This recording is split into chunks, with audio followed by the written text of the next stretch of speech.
Hello again, and welcome to the latest edition of the Mack Brown Show. My name is Jones Angel, alongside the Hall of Fame head coach of the Tar Heels, Mack Brown. We're excited to be with you for the next hour talking Tar Heel football. We're going to look back at that terrific victory over Virginia from Saturday night. Another division game already, third division game in the first four of the season. Carolina going on the road to see Georgia Tech. We'll talk about the Yellow Jackets a little later in the show.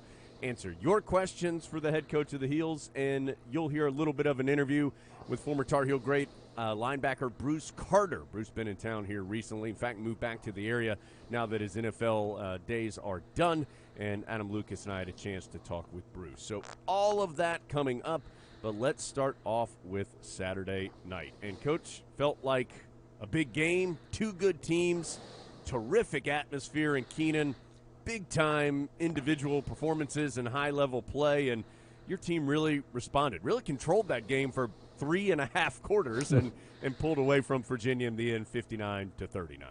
Yes, Jones, very, very proud of our guys. Two of the best quarterbacks in college football. What a performance by both. Yeah. Oh, my gosh. I mean, they just kept running up and down the field.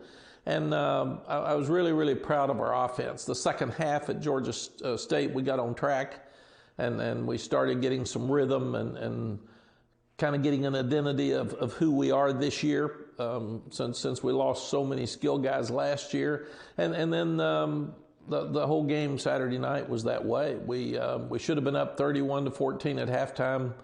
We're first and goal from the 5 with about 2:54 left, I think, in the half. And we throw the interception, and Sam and the guys did a good job keeping him out of the end zone, but they get the ball to 50, and then they score, and then we come back, and we try to kick a long field goal, and they go down and score quickly again. So a 14-point swing in the last 5 minutes of the half is devastating anyway. And then to take it against a team that's very confident against us, that had beaten our players 4 straight times, put you in a tough spot at halftime, and our body language was bad and our guys were down. But I've never been more proud of a team than the way they came back and fought that second half and dominated the game. We held them to 11 points. They were 6 of 8 on third down in the first half. We held them for 2 of 6 in the second half. And most proud of that last drive, Jones, where the game's over and our guys fought and did not let them in the end zone. Yeah. And last year's defense would have said, this thing's over. Come on, man, let's get done and let's go home. So there's a tremendous amount of pride there. The other thing that happened offensively, we rushed for 392 yards. Yeah. And that's really cool. That's when you do that, you're usually going to win the game. But on the other side of the coin, they rushed for 21. Last year, they rushed for 210 yards. So we made them one-dimensional. They got a lot of passing yards with their great quarterback and tall receivers. That tight end 6'7". And Thompson 6'5". I mean, they're big guys. We had our hands on 3-4 balls that we could have intercepted that would have changed the look of the number of yards they got. We missed some tackles. We've got some things we can fix in our secondary, but the outside linebackers played great. Had 3 sacks, put a lot of pressure on Armstrong. So kicking game was better.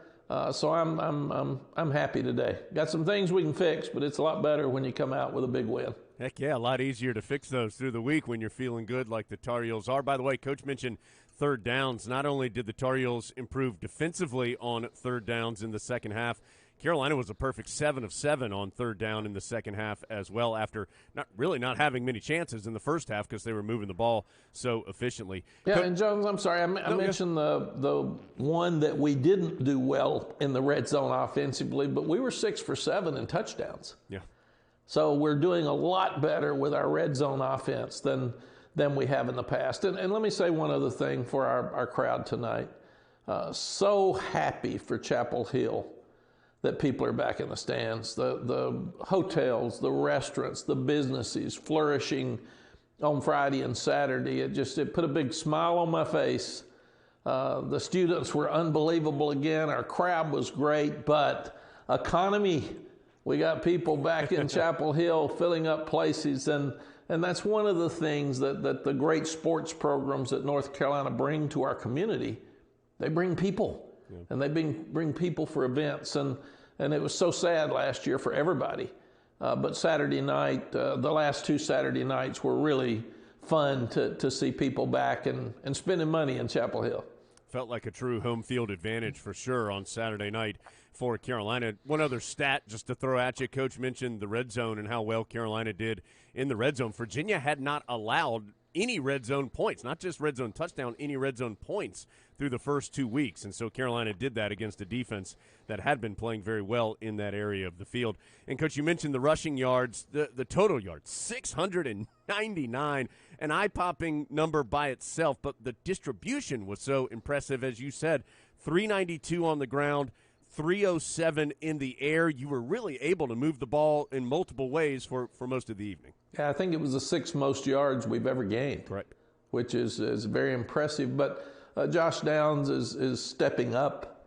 The other guys, there weren't plays for them because Josh was open. Ty Chandler did so well. Then Caleb Hood comes in, and he gets 66 yards rushing as a young freshman back that's got a chance to be really good moving forward. And then he got banged up a little bit, and Josh Henderson came in and had a good drive. So tight ends are really involved. I've never seen Garrett Walston play more passionate and play better.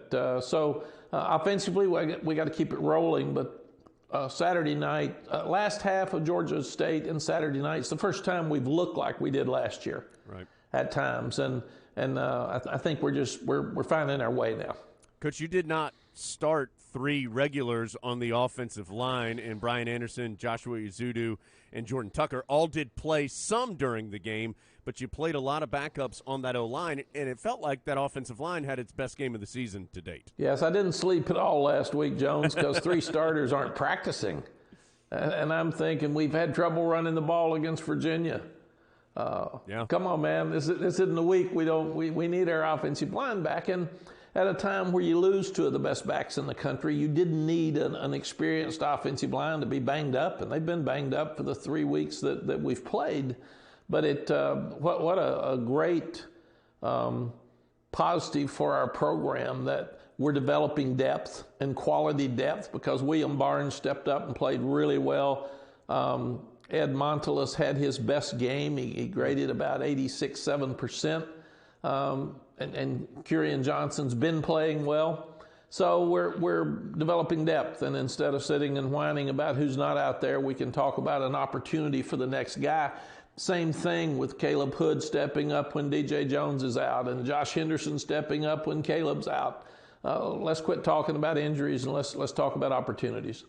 Coach, last thing before we take a break here, you mentioned the quarterback play, and we'll talk about Sam in just a second after the commercial, but Brennan Armstrong had a great day for Virginia in a losing effort. What made him difficult to stop? And then what did your defense do better in the second half? You mentioned the numbers really improved dramatically in the second 30 minutes for your defense. Well, Jones, let me first say that Sam Howell is one of 2 Power 5 college quarterbacks in college football history to go back-to-back weeks with over 300 yards passing and over 100 yards rushing. So, and the other one was Lamar Jackson, who played pretty well last night. So pretty good company, yeah. That is really, really good company. So proud of Sam. Brennan has improved so much since last year. I mean, he's got great targets. They've got a senior offense. All those offensive linemen have played against us for 3 years. I know them by name. Hey, Bill. Hey, John. But they're experienced, but he's strong, so he's hard to tackle. He's quick, and he moves around very well in the pocket. He gives you the threat of running, which he did so well against us last year. And when you come up, he can throw it over your head. He's got a really quick release, but he's so accurate. And I think he's an NFL quarterback. But I do think we saw 2 of the best quarterbacks in the country for sure Saturday night. Sam's gotten a lot of publicity. Brennan hasn't. And the more people start seeing him, the more publicity he's going to get. He's a great leader and a great young person. All right, we're going to take a timeout. We still have a ton to do here. We're going to talk about a couple of the individual standouts for the Tar Heels in this game against Virginia. Soon we'll start taking your questions for the head coach of the Tar Heels, plus we'll preview the matchup with Georgia Tech coming up as well. All of that still to do on the Mack Brown Show from Learfield.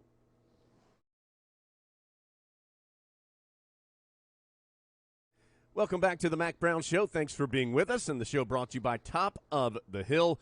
For 25 years, Top of the Hill Restaurant and Brewery has been a pre- and post-game tradition in Chapel Hill. Handcrafted beer, great food, terrific atmosphere. It is where Tar Heels come to celebrate. And, Coach, a lot of celebration on Saturday after that great win. We've touched on a couple of these individuals, but I wanted to mention them and some of these terrific numbers from the game. We talked Sam Howell, 14 of 21, 307 yards, 5 touchdowns. That's through the air. A career high, 112 yards rushing. Becomes the first Tar Heel ever to do 300-plus passing, 100-plus rushing back-to-back games. As Coach mentioned, it's only happened one other time with the Power 5 quarterback, and that's Lamar Jackson. Just another incredible night for Sam Howell. Yes, we're starting to help him more, Jones. We didn't help him at Virginia Tech, and he's such a competitor. He tried to make plays, and we weren't ready.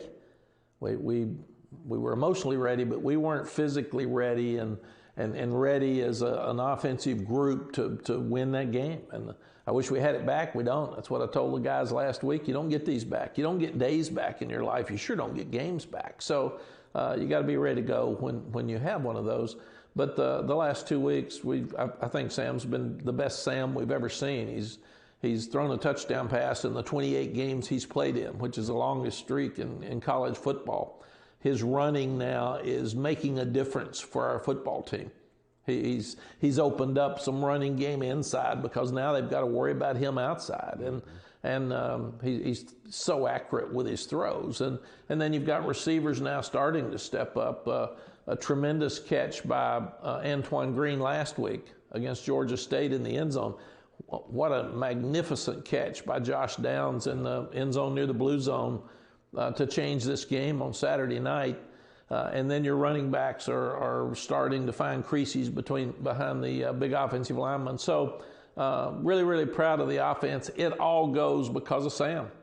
And we've got some talented young quarterbacks. They got a load coming on them next year. So they better pick it up and start practicing well.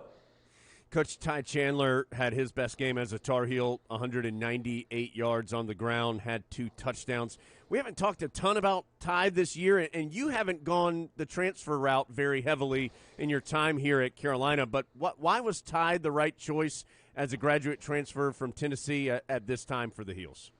Jones, we didn't have an experienced room in the running back room, and we knew going to Virginia Tech, having Virginia early, we were going to have some pressure games immediately, so we didn't have time to work our way into with the young backs. Ty was recruited by Tommy Thigpen at Tennessee, so he knew him, he knew his family, he knew he was a great young person. He was coached by Robert Gillespie, who was our running back coach by when Ty came. And he wanted to go to the NFL. His draft rating wasn't as high as he wanted.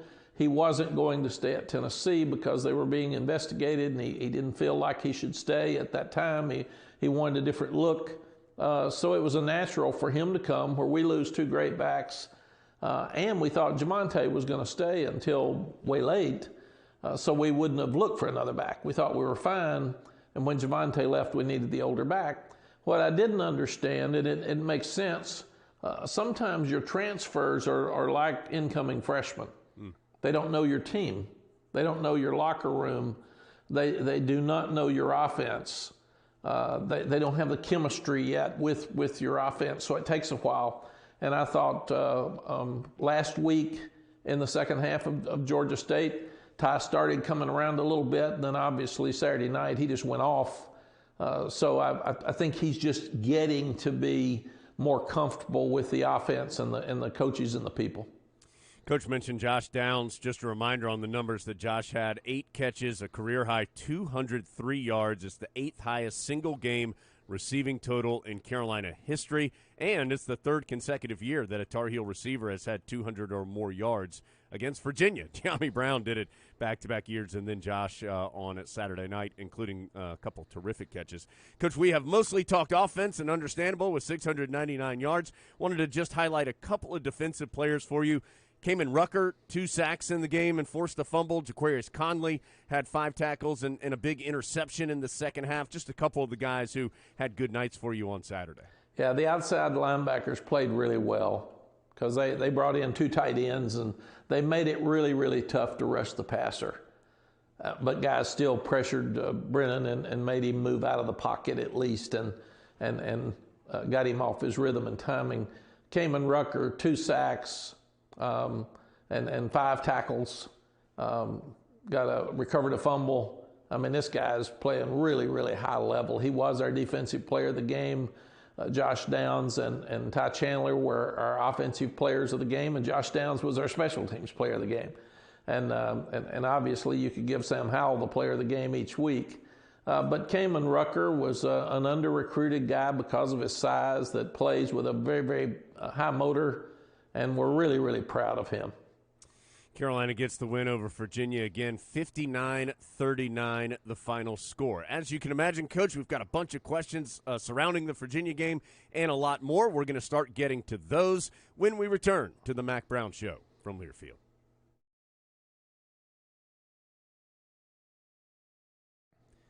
Welcome back to the Mack Brown Show. Appreciate you being with us. And every single week, we're going to answer some of your questions for the head coach of the Tar Heels. To get those questions in, you can send us an email, asktheheels@gmail.com, asktheheels@gmail.com, or you can send a tweet right to me. It's @JonesAngel is my address, Angel with 2 L's at the end of that last name. Got a bunch of them this week, Coach. Let's start with Dennis, who always sends in some great ones every single week. He wanted to know if you and the team were aware of some comments that were made earlier in the week of the Virginia game from a Virginia player talking about the way things had gone the last few years against Carolina, and were those comments brought up in any way for your squad? Dennis, we are aware. With social media now, everybody's aware of everything. And usually people make too big a deal out of everything, but that's okay. That's this time in our lives, and it's different than when I was growing up, when I was a player and even a younger coach, but it's real. And when guys make statements, other guys hear them, and some respond to them. Some of them don't care. Some guys say, doesn't make any difference. When I was coaching at Oklahoma, Brian Bosworth was a great player. He came out, we were playing Texas, and he said in USA Today that I hate Austin, I hate the University of Texas, and I hate Fred Akers, the coach. And Coach Akers was great. He came back and said, I understand why he hates the University of Texas. I understand why he hates me. A lot of people hate me, but you know what? Austin's really a nice town, and he ought to come visit and look at it. So I ran down to Coach Switzer and I said, Coach, we got to shut Brian up, man. They're going to kill him in a ball game. He said, no, it doesn't make any difference when that ball gets kicked off. It's going to be who's the best team, and he's going to knock everybody out. It's going to be like 2 Mack trucks running to hit each other. Well, Brian had 17 tackles, and he was the player of the game. So turned out all right. So it turned out okay. But you got to create an edge, Jones, as a player and a coach, and you've got to use whatever motivation you need. So if somebody else calling you out and not being respectful about your toughness stirs you up, use it, man. I mean, that's what you do. But absolutely, Dennis. The guys, I will say this, that there were 2 things that happened that really impressed me with this team. They were playing a team that had their number for 4 years. Mm-hmm. Nobody on our football team had beaten Virginia. They're playing a team that had a 14-point swing at halftime. We're going in to score and be up 31-14, and we've totally dominated the first half, but it's a 14-point swing, and we're behind.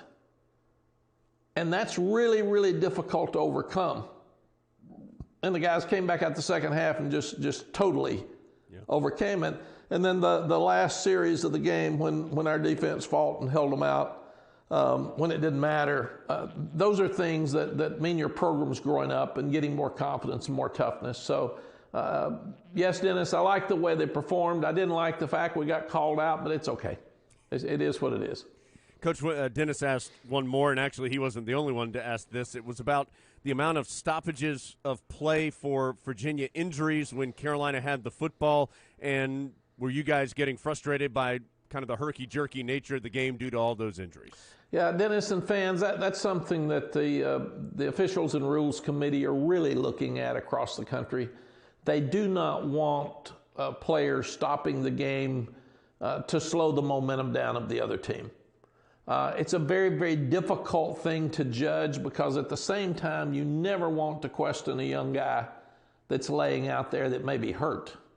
And I talked to the official about it once, and he said, I'm not a doctor, coach. I just go by the rules. And I said, I've got it.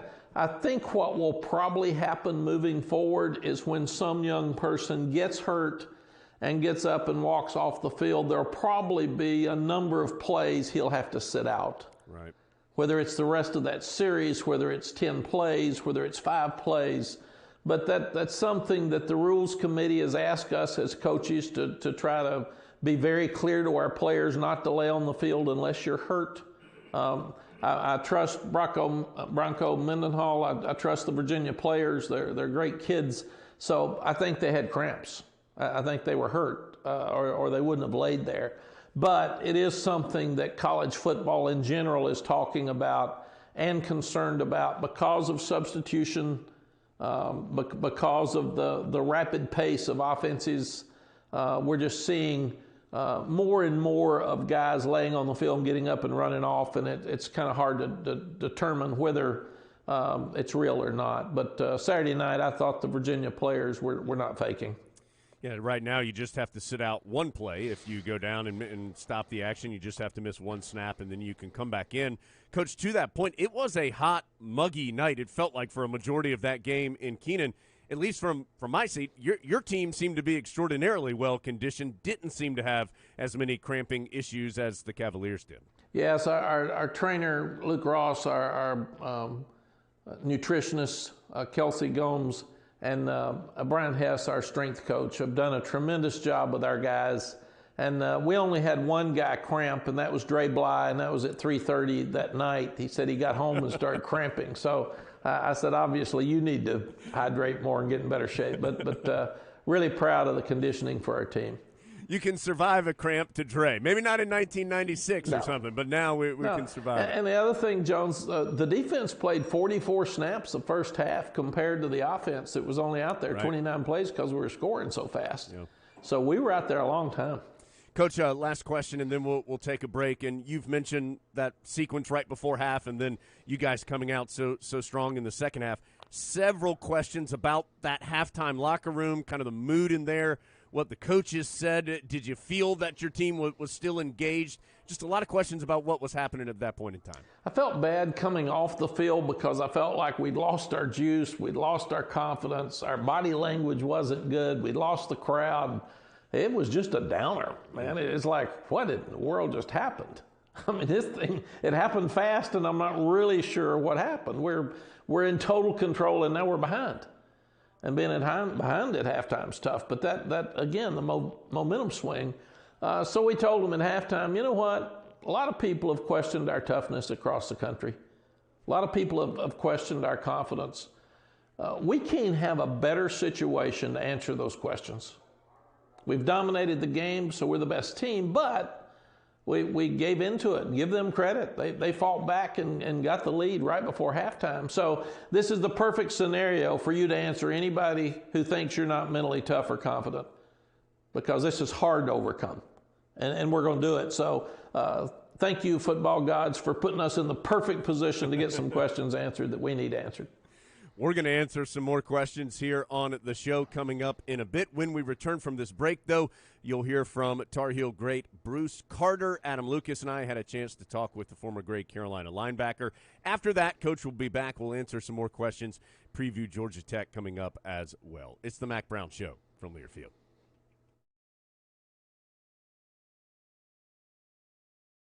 Welcome back to the Mack Brown Show. My name is Jones Angel, along with the Hall of Fame head coach of the Tar Heels, Mack Brown, talking Carolina football here until the bottom of the hour. We're going to answer some more questions from you, and it will start with our refuel question of the night. Our winner's going to get a $25 gas gift card, courtesy of Refuel. Fountain drinks with chewy ice, guaranteed fresh coffee, and high-performance gasoline. Refuel, fresh, made convenience. And it is Nick Bailey who sent in our refuel question of the night, Coach, this evening, and it's about that offensive line. We talked about them a little bit earlier in the show. Nick wanted to know, given the outcome of this game and the performance of that O-line, should Tar Heel fans expect to see more rotation along that line as the year moves along? Nick, absolutely. We came into the season feeling like we had at least 8 guys that could play, and that's a lot for an offensive line. Maybe even 9, wanting to get to 10, and then 3 of your top guys are hurt, and they're hurt immediately. And Josh Azudu didn't even play 2 weeks ago against Georgia State, and Brian Anderson's been hurt all year. He had a procedure right before the season and has played very, very little, and he's limited. And then last week, Jordan Tucker didn't practice. So teams that lose sit around and talk about injuries all the time.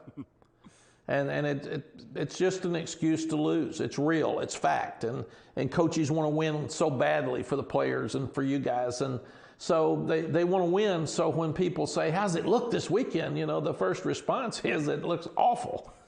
We got 3 starters not playing in the offensive line, and we're playing a great team. So no, you think I'm sleeping? But the real answer is, I hate it for those guys, but somebody else step up. We've had 2.5 years in recruiting here.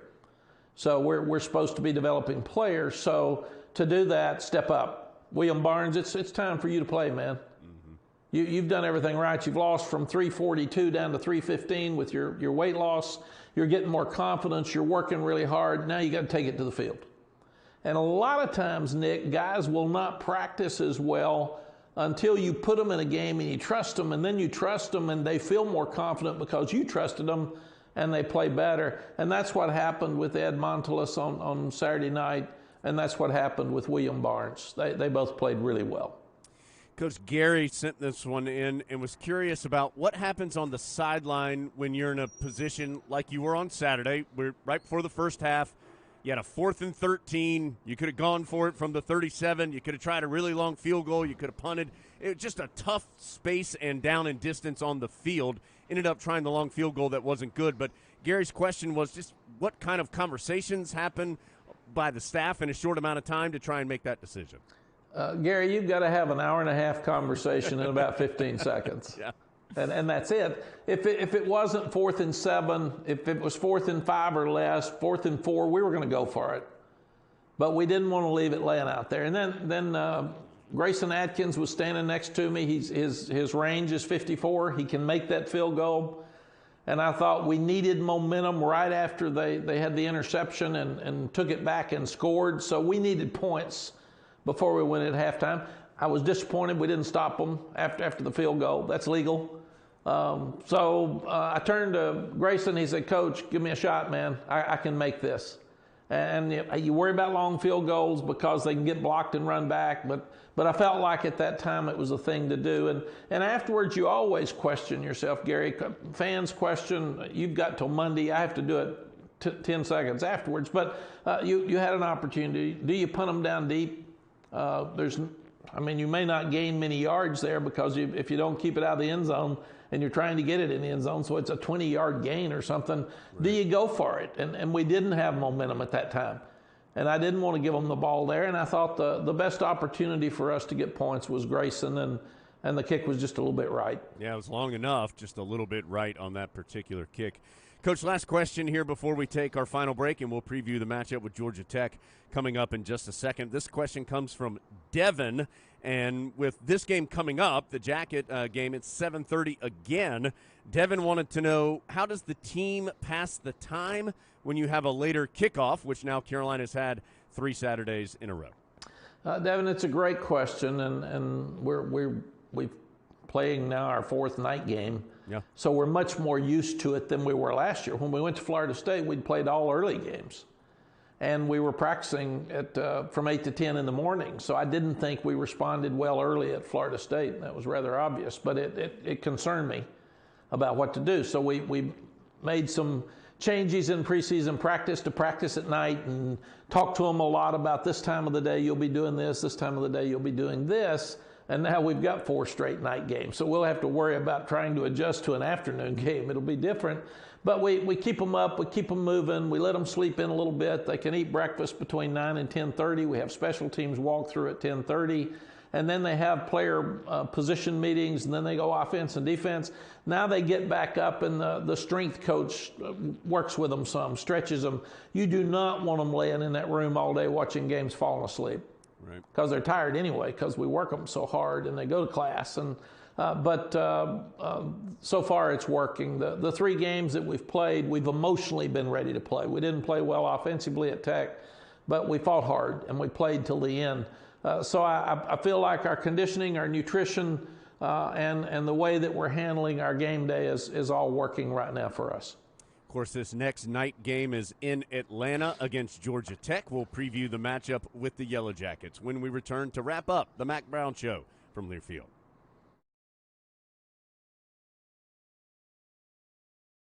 Carolina on the road and another division game. Tar Heels, the only ACC team at this point to have played 2 conference games. They'll be the only team to have played 3 conference games in the first 4 weeks after they visit Georgia Tech coming up Saturday night at 7:30. And, Coach, you've talked a lot about breaking the season into kind of mini seasons of 3 games. So Virginia Tech, Georgia State, and Virginia, that was mini season 1, and your next campaign starts coming up Saturday against Georgia Tech. It does, Jones. We said let's don't talk about anything but the first 3, and we didn't get accomplished what we wanted to by losing to Virginia Tech in the opener, but we're a better football team now than we were 3 weeks ago. So we're making progress with a lot of things we still need to fix. Now we break it up into a 4-game stretch. We're at Georgia Tech. We're home for Duke. We're home for Florida State, and we're home for Miami. Then we get a week off, and then we start another phase of the season with Notre Dame in South Bend. So Georgia Tech is the first game of the new season, and it's really important to us. They're coming off of a near miss to they just lost to Clemson in a nail biter. They had a chance to win way late. They outgained them. They fought hard. It was not a fluke. And this is a team that lost to them 70-something to 3 last year. So this is a different Georgia Tech team. 14 guys on defense have started at one time or another. They got a new quarterback in Yates that is actually T.J. Yates, our T.J. Right. Yates, his nephew, that's playing really, really well. Jameer Gibbs is a running back that was as good as anybody in the country that we recruited. So Jeff Collins is recruiting well. They're very confident. They moved their most important game. They moved to Mercedes-Benz Stadium at home. That's us. ABC, anybody but Carolina's back. They're wearing their blue jerseys, supposedly, which they never do. They'll have a great crowd. So our largest fan base is obviously in the state of North Carolina. Our second largest is in New York. Our third largest is in Atlanta. And we need everybody in Atlanta that likes Carolina blue to be in Mercedes-Benz Stadium at 7 o'clock on Saturday night, getting ready for that 7:30 game.